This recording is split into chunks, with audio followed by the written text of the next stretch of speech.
We talked a little bit about veterancy in the last post-battle, and today I want to talk a little bit more about it, courtesy of Stormrunner. We've got this replay here, just absolutely filled with rank 9 Plague Monks for the Skaven.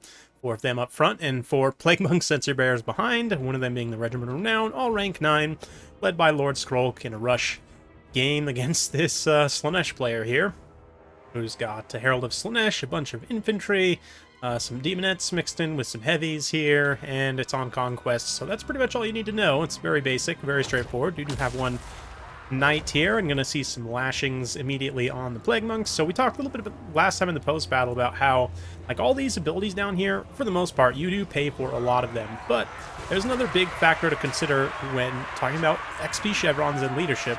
Well, specifically leadership and veterancy, right?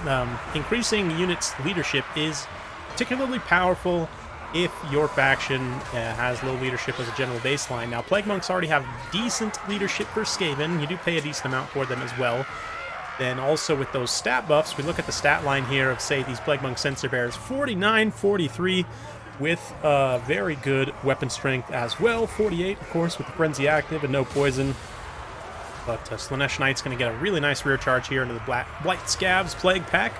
See a nice Plague spell being unleashed here as well on the Bringers of Beguilement. A couple of Plague Monk Censor Bearer flankers going into tactical reserve there, but that's fine. Lord Skrolk, in a big pitched engagement here, is going to get a ton of value from that Rod of Corruption. In fact, that combined with the Liber Bonicus and the counterattack of the Blight Scabs, enough to actually just rout those Chaos Knights very quickly. Some great burst damage there from the Skaven. Magical burst damage trying to remove that high-value unit. There are still a lot of demonettes in here, and the Sturdy Chaos Warriors, not to mention, of course, this Herald here will be juicing up the melee attack of all units map-wide with that Blissful Rapture.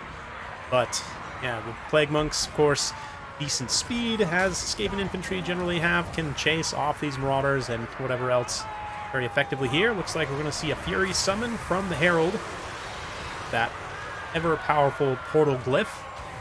That's going to called up here and try and help route, actually break the charge here of these Censor Bearers, which is really good. Helps prevent them from getting a clean charge into these Chaos Warriors. With 37 charge bonus and 120 unit models, that is a serious amount of charge damage, potentially. But instead, the Summon Furies managed to take the charge there and help those Demonettes and Chaos Warriors not take so much damage. Knights also charging in, getting a good charge there on the Plague Monks, helping to keep that engagement short up a little bit. Another whip attack there from Herald, and she pops Locus of Grace, which will help specifically against the melee, or the dual hand weapon Plague Monks. Of course, Light Scabs Plague Pack and the other Censor Bearers do have magic damage, which is going to be very good in general. Fiends are incredibly powerful right now, and I mean, Slaanesh's like damage dealer units are pretty much all demons, right? Other than maybe the Knights with Lances, which still weirdly are just not that great for some reason, I don't know. But all that being said, the Censor Bearers with their magic damage just countering, and high DPS just kind of countering a big portion of what Slaanesh can do. We do see a little, what is that, Narcissism, Pavane of Slaanesh here on this unit of Plague Monks that was sweeping over. Another Plague spell though, AoE damage, actually really nice, probably one of the more underrated sort of Vortex spells here. Lord Skrolk does get routed by the Herald there though, after casting it. But Stormrunner in a pretty commanding position here in terms of the army situation. Of course, it is Conquest. There's no rules, so this Herald, if she tries to just, like, draw a kite or whatever else, it won't actually be a draw. So Skaven can just defend here, potentially. But let's see if she's able to chase Skrolk off, actually kill him. It will give a pretty big leadership debuff to the Skaven, and might be able to get something going. But it's pretty tough when there's no support units. You have this one devoted Marauder here way out there on the side. But, yeah. We'll fast forward a little bit through this late game as Slaanesh Herald cleans up Skrolk. And, I mean, given how sort of weakened these Skaven units are, you might think it'd be tough to rout them off, right? That leadership impact would be fairly devastating. And individually, sure, we can see the Herald there with the whip attack, and just by herself, given how damaged these Plague Monks are, is almost able to rout them off, but almost actually matters quite a bit here because the Plague Monks have pretty decent DPS, and especially the Censor Bearers as the little sort of game gets into its final stage here, they in a surround will just absolutely pummel the Herald of Slaanesh. So let's see if she can maybe work with this little tattered unit of Chaos Warriors here. These the Plague Monks here chasing off more Chaos Warriors. But a little Locust of Grace there, up to 78 melee defense. And actually kind of like, yeah, Plague Monks sort of pull back there and just nope out on that charge, which is totally fine. But they've got plenty of HP to give here, over 6,000. So again, we'll fast forward a little bit as the Slaanesh Herald tries to make her play. But unfortunately, not supporting that one Chaos Warrior when it was fighting. Perhaps a little bit of a mistake as that unit just, gets killed, and then she ends up getting circle beaten by Sensor Bears. So, you know, there was an attempt. But as for just, it's a meme game, sure. I mean, build worthy of Slade, but definitely brought by another XMT member, Stormrunner. Absolutely beautiful. And the rank 9, I mean, even with how expensive these units were, some of them do end up actually paying for themselves, which is amazing to see.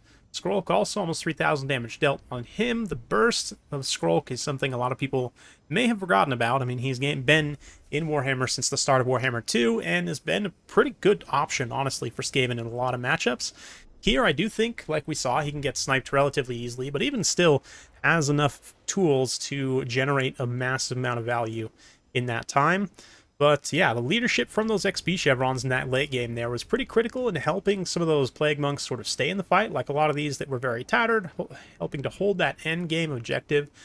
With that extra leadership, the extra +9 leadership from veterancy does actually matter quite a bit. And if we kind of think about, you know, lower leadership factions, again, tend to benefit especially from the leadership portion of experience. And I'm not saying this is like a viable thing to do on a consistent game-to-game basis, but it can be something that can surprise your opponent, and also, you know, it's just kind of fun and hilarious in some ways. But in taking it in a more serious context, yeah, I mean, the Frenzy, of course, gets some nice buffs for these the Plague Monks both in general, to be honest. But yeah, that extra leadership, right?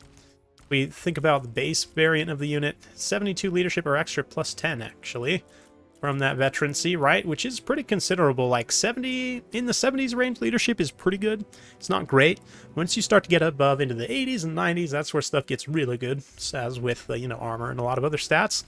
But yeah, all that to say, the Skaven, will they benefit greatly from XP chevrons even on lower tier units like we talked about last time? Remains to be seen. I mean, 55 leadership for something like this is not amazing, but again, when we can take something from like these Sensor Bears, 68 leadership, which is, or the regular Plague Monks, made that mistake like 5 times. But anyway, yeah, these guys, 68 leadership, again, good, not great, but with that extra +10, it does make them considerably more expensive. But I'd be curious to test these guys against some like more expensive sort of DPS units, maybe, and see how they hold up.